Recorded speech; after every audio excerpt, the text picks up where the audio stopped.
नमस्कार, आप देख रहे हैं कैपिटल टीवी का खास शो दो टूक। मैं हूं परवीन शेख। दिल्ली के लाल किले पर हुए ब्लास्ट के मामले में घटना के वक्त का सीसीटीवी फुटेज सामने आ चुका है, जिसमें साफ तौर पर देखा जा सकता है कि किस तरह से इस घटना को अंजाम दिया गया था।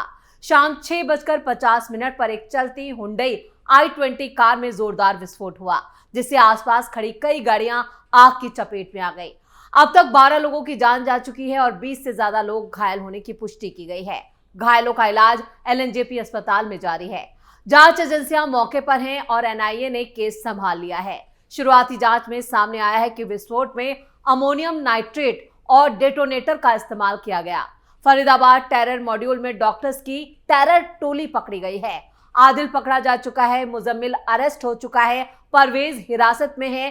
कश्मीरी डॉक्टर सज्जाद मल्ला से भी पूछताछ में चौंकाने वाले खुलासे हुए हैं। इसी कड़ी में कानपुर से डॉक्टर आरिफ भी अरेस्ट हो चुका है। शाहीन शाहिद पहले ही एटीएस की हिरासत में है, लेकिन सबसे ज्यादा जिस शख्स की गिरफ्तारी ने चौंकाया है वो है लखनऊ की लेडी डॉक्टर शाहीन शहीद। लखनऊ की डॉक्टर शाहीन का कॉन्टैक्ट डायरेक्ट जैशे मोहम्मद से था।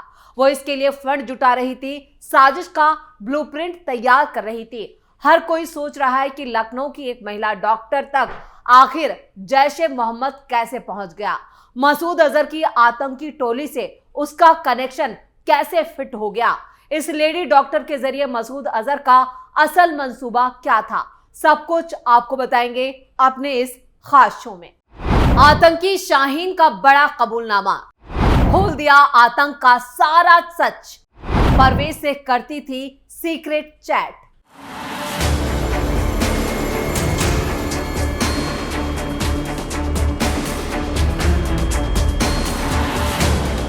दिल्ली ब्लास्ट के बाद से देश में एनआईए और एटीएस के ताबड़तोड़ छापेमारी जारी है।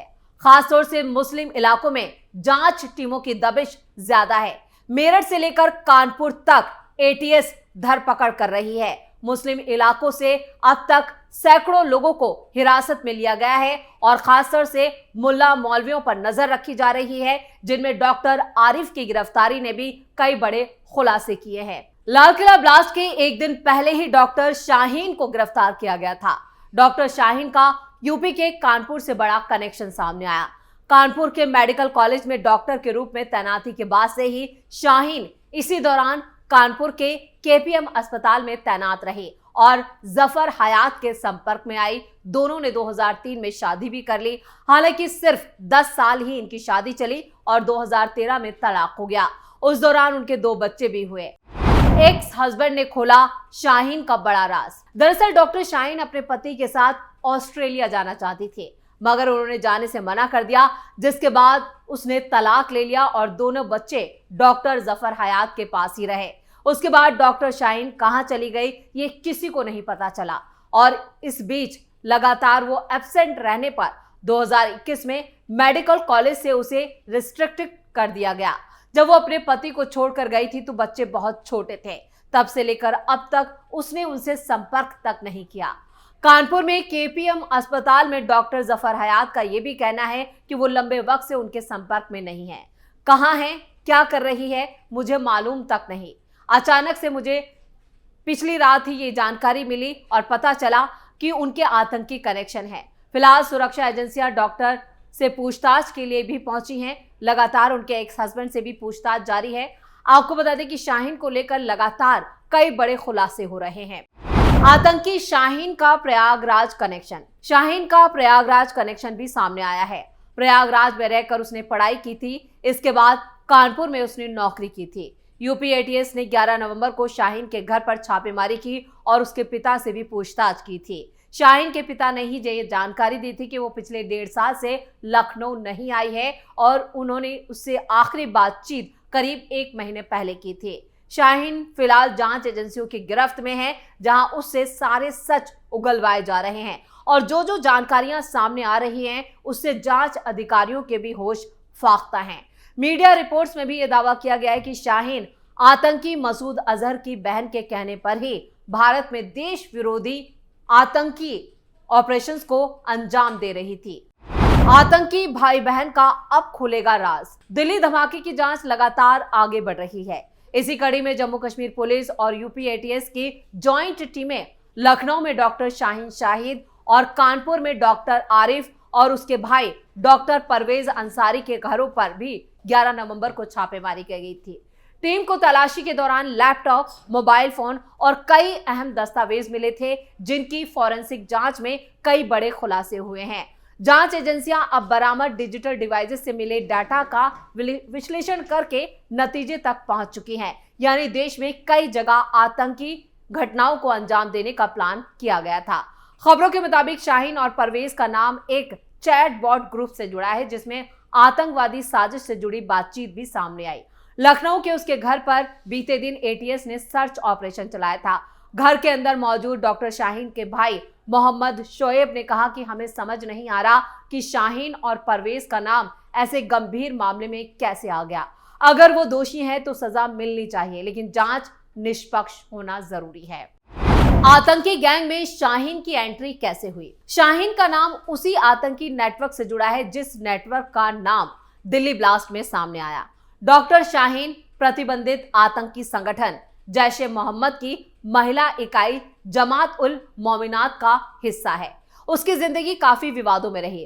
खुद पति ने भी उसका काला चिट्ठा खोल कर रख दिया। कुछ वक्त पहले पाकिस्तान में बैठे आतंकी मसूद अजहर का ऑडियो वायरल हुआ था, जिसमें उसने जैश ए मोहम्मद के महिला विंग जमात उल मोमिनात को बनाने की बात कही थी और इस वीडियो ने हड़कंप मचा दिया था। बताया जा रहा है कि ये वही महिला विंग है जिसकी भारत में कमान डॉक्टर शाहीन शाहिद को सौंपी गई थी, यानी ये टीम लीडर थी। वो दिल्ली हमले से पहले लगातार मसूद की बहन सादिया अजहर के कॉन्ट्रैक्ट में थी। इस संगठन की अगुवाई पाकिस्तान में मसूद अजहर की बहन सादिया अजहर ही कर रही है। सादिया का पति यूसुफ अजहर खुद 1999 के कंधार हाईजैक मामले में एक प्रमुख मास्टरमाइंड था। यूसुफ इसी साल मई में पाकिस्तान के बहावलपुर में ऑपरेशन सिंदूर के दौरान मारा गया था। सादिया के मुताबिक डॉक्टर शाहीन भारत में जैश की महिला विंग बना रही थी। इससे पहले भी डॉक्टर शाहीन खूब विवादों में रही है। लखनऊ की रहने वाली शाहीन ने मुंबई के डॉक्टर जफर हयात से निकाह किया था। बताया यह जा रहा है कि उनके बच्चे भी हैं, लेकिन तलाक के बाद वो बच्चे उन पति के पास यानी कि जफर हयात के पास ही रहे। हालांकि उनके बारे में सटीक जानकारी अब तक सामने नहीं आई है। मुंबई से आई फरीदाबाद। पुलिस को जो जानकारी मिली है उसके मुताबिक डॉक्टर शाहीन और जफर हयात की शादी लंबी नहीं चली और दोनों ने 2013 में ही तलाक ले लिया था। पुलिस अधिकारियों ने जो जानकारी दी है कि तलाक का कारण डॉक्टर शाहीन का डॉक्टर मुजम्मिल के साथ अफेयर भी माना जा रहा है, यानी शादीशुदा होते हुए भी doctor Shaheen extra marital affair कर रही थी। ये एक बड़ी वजह थी इन दोनों के तलाक के। डॉक्टर मुजम्मिल भी आतंकी नेटवर्क का बड़ा हिस्सा है जो एटीएस की गिरफ्त में है। एनआईए अब उससे पूछताछ कर रही है। तलाक के बाद शाहीन हरियाणा के फरीदाबाद के अल फलाह यूनिवर्सिटी से जुड़ गई थी। यहीं पर उसकी मुलाकात डॉक्टर मुजम्मिल जो पहले से काम कर रहा था उससे हुई। उन्होंने कहा कि संभावना है कि इसी दौरान डॉक्टर शाहीन सहित किसी विशेष विचारधारा के प्रभाव में आ गए। उन्होंने कहा कि संभावना है कि ये दोनों यहीं पर किसी विशेष यानी कि डॉक्टर शाहीन सहित जो है वो किसी विशेष विचारधारा यानी कट्टरपन से प्रभावित हुए। नौकरी गायब होना फिर ज्वाइनिंग की इच्छा। जांच में सामने आया कि डॉक्टर शाहीन कानपुर के जेएसवीएम मेडिकल कॉलेज के फार्मालॉजिकल विभाग में 7 साल तक प्रोफेसर रही। खबरों के मुताबिक डॉक्टर शाहीन का सिलेक्शन यूपीपीएससी के माध्यम से प्रवक्ता के पद पर हुआ। वो 2006 में मेडिकल कॉलेज के फार्माकोलॉजिकल विभाग में बतौर प्रोफेसर उन्होंने ज्वाइन किया। सितंबर 2009 में उसका तबादला कन्नौज मेडिकल कॉलेज कर दिया गया था। हालांकि मार्च 2010 में वो दोबारा कानपुर आ गई। खबरों के मुताबिक उसका विवाद साथी प्रोफेसर से हुआ था, इसलिए उसका तबादला कर दिया गया था। कन्नौज से आने के बाद डॉक्टर शाहीन मार्च 2010 से 2013 तक यहाँ रही। फिर एक दिन अचानक बिना किसी को जानकारी दिए वो गायब हो गई। कॉलेज मैनेजमेंट ने उसका पता लगाने के लिए काफी कोशिश की। उसके लखनऊ के पते पर भी यहाँ पर लेटर भेजे गए, नोटिस भेजे गए, लेकिन एक बार भी किसी भी खत का उसने जवाब नहीं दिया। फिर 2020 में उसने कॉलेज और शासन को पत्राचार करके फिर से ज्वाइन करने की इच्छा जताई। हालांकि उस वक्त भी वो खुद सामने नहीं आई, सिर्फ उसके खत की जो बात है वो सामने आई। शासन ने कर दिया था बर्खास्त, मगर 7 साल तक गायब रहने समेत तमाम सवालों का जवाब नहीं देने पर 2021 में शासन ने उसे बर्खास्त कर दिया। यानी मेडिकल प्रशासन ने ये एक बड़ा कदम उठाया और उसको सस्पेंड किया गया। शाहीन के स्वभाव के बारे में बताया जाता है कि वो अक्सर शांत ही रहती थी। वो हमेशा छुट्टी लेती रहती थी, कभी बीमारी तो कभी पारिवारिक कारणों से अवकाश पर रहती थी। दिल्ली धमाकों के बाद सामने आया कि फरीदाबाद आतंकी मॉड्यूल अब देश की जांच एजेंसियों की जांच के घेरे में है। इस खतरनाक नेटवर्क का मास्टरमाइंड जम्मू कश्मीर के शोपिया के इमाम इरफान अहमद से निकला है। इरफान ने डॉक्टरों को मेडिकल कॉलेजों में पढ़ने वाले छात्रों को जिहाद के लिए उकसाने की साजिश रची थी। फरीदाबाद से बरामद 2900 किलो विस्फोटक ने पूरे देश को हिलाकर रख दिया। जांच में यह भी पता चला है कि डॉक्टर मुजम्मिल शकील, डॉक्टर मोहम्मद उमर और डॉक्टर शाहीन सईद इस मॉड्यूल में अहम भूमिका निभाते थे।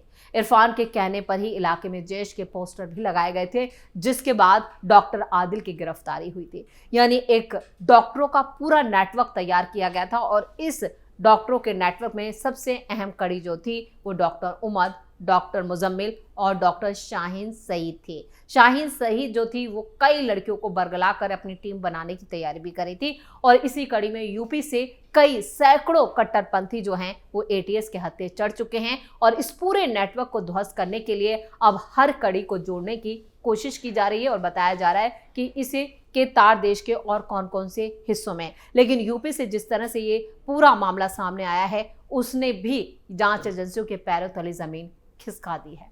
इसी के साथ इस खास शो में इतना ही। वीडियो कैसा लगा कमेंट करके अपनी राय जरूर दें। वीडियो को लाइक करें, शेयर करें और कैपिटल टीवी को सब्सक्राइब जरूर करें। धन्यवाद।